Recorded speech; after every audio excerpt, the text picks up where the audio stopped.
हम लोग अवतल दर्पण के किरण आरेख को सीखते हैं। अगर हम अवतल दर्पण के किरण आरेख को सीख लेते हैं तो अवतल दर्पण में प्रतिबिंब बनने की स्थिति को हम अच्छे से समझ सकते हैं। तो चलिए हमको सीखते हैं इसको फटाफट कि अवतल दर्पण का किरण आरेख कैसे होता है। तो सबसे पहले हम लोग जानते हैं कि पहला क्या प्रश्न होता है। इसमें हमको ये सीखना है कि कहाँ कहाँ से प्रकाश की किरण को भेजी जाती है। तो अगर सबसे पहला हम बनाते हैं एक अवतल दर्पण बनाते हैं, तो अवतल दर्पण होते हैं क्या कि जिसका परावर्तक सतह जो होता है धंसा हुआ हो या जिसके बाहर की ओर क्लई किया हो। तो इसमें देखिए अवतल दर्पण है, इसे बाहर की ओर क्लई किया गया है। दर्पण का यह मध्य बिंदु ध्रुव हो गया। अब यहाँ पे ले लेते हैं एक वक्रता केंद्र, और इससे जो होकर जो गुजरने वाली रेखा है प्रधान अक्ष या मुख्य अक्ष, यहां पर हो गया इसका फोकस। अब देखिए इसका किरण आरेख समझते हैं। तो सबसे पहला प्रश्न ये हमें ऑब्जेक्टिव में भी पूछा जाएगा। तो सबसे पहला प्रश्न है कि जब प्रकाश की किरण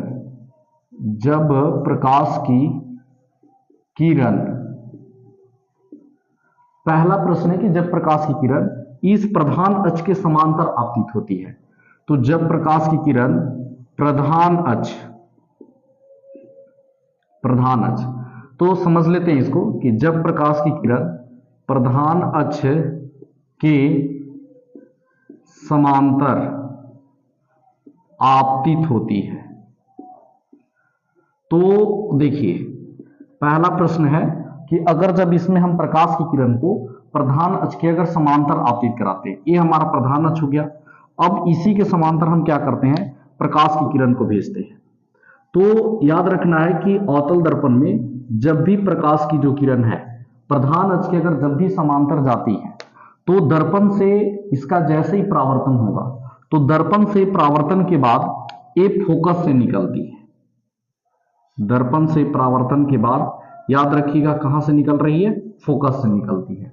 हम इधर भी भेज सकते हैं, ये हमारा प्रधान अक्ष है, ये जो प्रकाश की जो किरण हो गई ये प्रधान अक्ष के समांतर हो गई।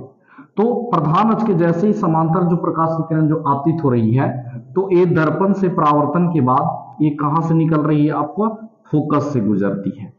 तो याद रखिएगा यही प्रश्न पहला हमसे पूछा जाएगा कि जब प्रकाश की किरण प्रधान अक्ष के समांतर आपतित हो तो क्या होता है कि दर्पण से परावर्तन के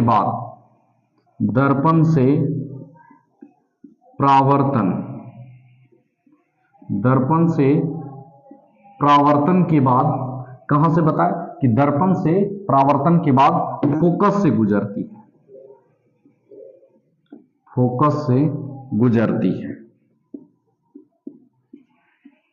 है।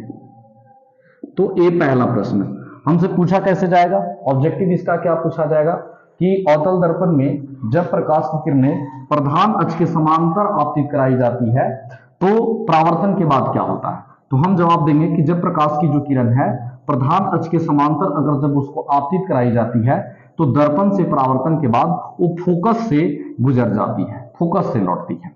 याद रखिएगा। दूसरा देखिए, दूसरा इसमें सीखते हैं।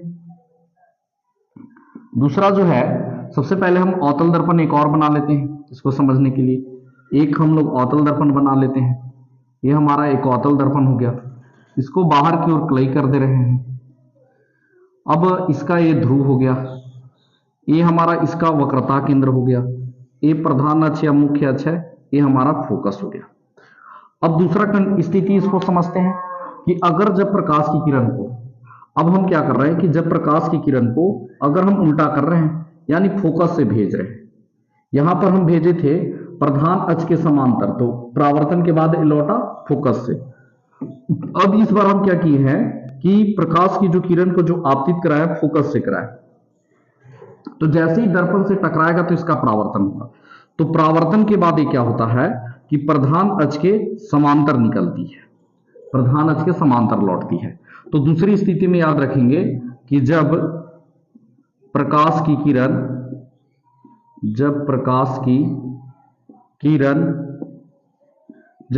की किरण को कहां से, फोकस, जब प्रकाश की किरण को फोकस पर आपतित कराई जाती है, आपतित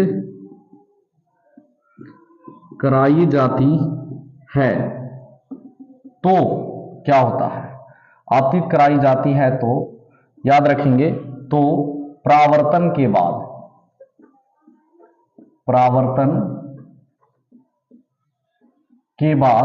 परावर्तन के बाद इसको देखते हैं तो कैसे निकल रहा है, प्रधान अक्ष के कैसे हो गया ये समांतर।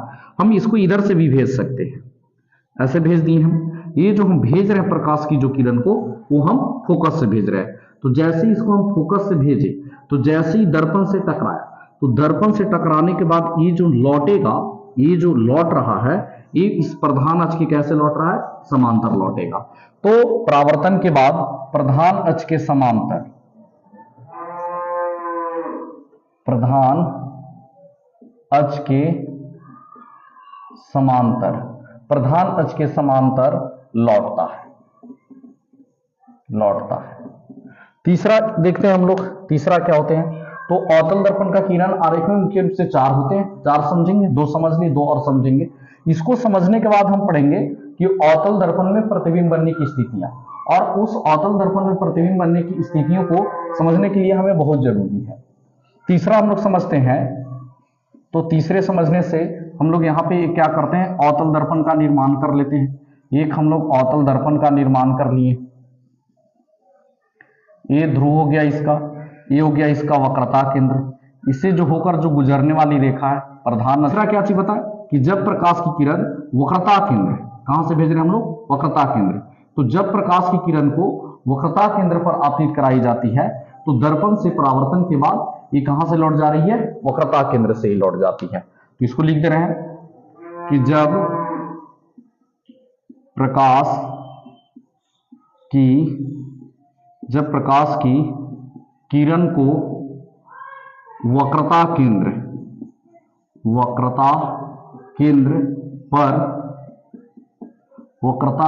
पर आपतित कराई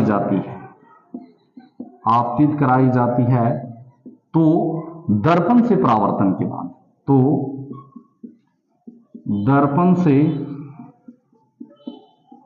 परावर्तन के बाद, दर्पण से परावर्तन के बाद क्या हो रहा है, दर्पण से परावर्तन के बाद वक्रता केंद्र से ही वापस लौट जाती है, वक्रता केंद्र से ही वापस लौट जाती है। यानी जिस रास्ते से आ रही है उसी रास्ते से वापस क्या हो जा रही हो, चली जा रही है।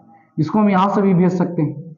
यहां से अगर जैसे ही हम क्या कर रहे हैं, वक्रता केंद्र से ऐसे भेजे, तो जब हम इसको वक्रता केंद्र से भेज रहे हैं, तो जैसे ही यहां से टकराएगा, तो टकराने के बाद ये लौट जाएगा वक्रता केंद्र से, जिस रास्ते से जा रहा है उसी रास्ते से वापस क्या हो जा रहा है, लौट जा रहा है।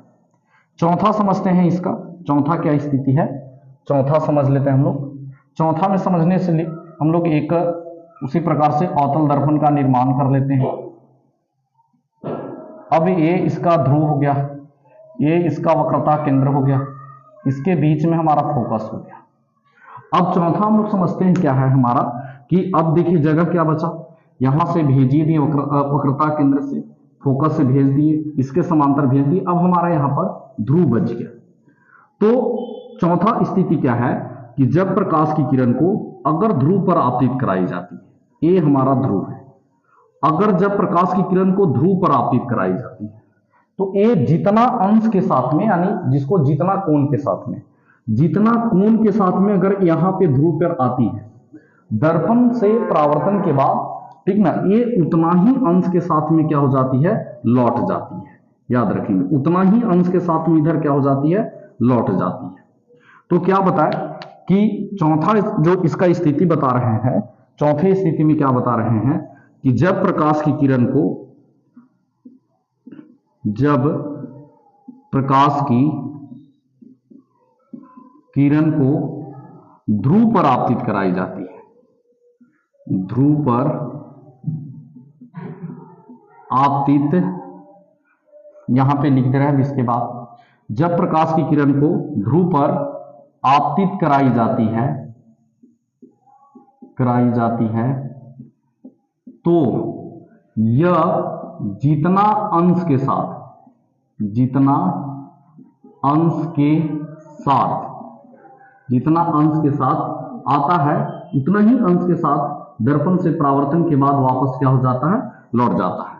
जितना अंश के साथ आता है उतना ही अंश के साथ लौट जाता है। तो ये थे अवतल दर्पण का किरण आरेख।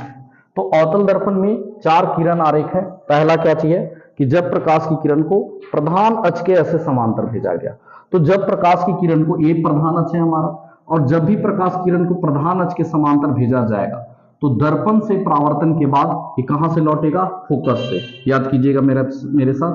दूसरी बात कि जब प्रकाश की किरण को अगर फोकस से भेजा जाता है, ये हमारा फोकस था, यहां फोकस से भेजा गया, तो जैसे ही प्रकाश की किरण को फोकस से भेजा जाएगा तो दर्पण से परावर्तन के बाद इस प्रधान अक्ष के कैसे निकलेगा, समांतर निकलेगा। तीसरा स्थिति क्या है कि जब भी प्रकाश की किरण को वक्रता केंद्र से भेजी जाए, ये हमारा वक्रता केंद्र था, वक्रता केंद्र से अगर जब भी प्रकाश की किरण को भेजी जाए तो दर्पण से टकराकर ये पुनः जो है उसी वक्रता केंद्र से वापस क्या हो जाती है, लौट जाती है। देखिए यहां पे चौथी स्थिति है कि प्रकाश की किरण को जितने अंश के साथ, अगर हम 30 डिग्री, 40 डिग्री, 50 डिग्री, 60 डिग्री के साथ में अगर मान लीजिए कि यहाँ पे ध्रुव पे अगर भेजते हैं, तो जैसे ही दर्पण से टकराएगा तो पुनः ये जो प्रकाश की जो किरण है वो 60 डिग्री के हिसाब में क्या हो जाएगा, वापस लौट जाएगा। तो ठीक है, आप इसको स्क्रीनशॉट कर सकते हैं। और वीडियो देखने के लिए आपको धन्यवाद। और अगर हमारी बातें अगर आपको समझ में आती है, किसी प्रकार की दिक्कत है, तो हमारे कमेंट बॉक्स में अवश्य लिखें और अपने दोस्तों के पास शेयर करें। जय हिंद।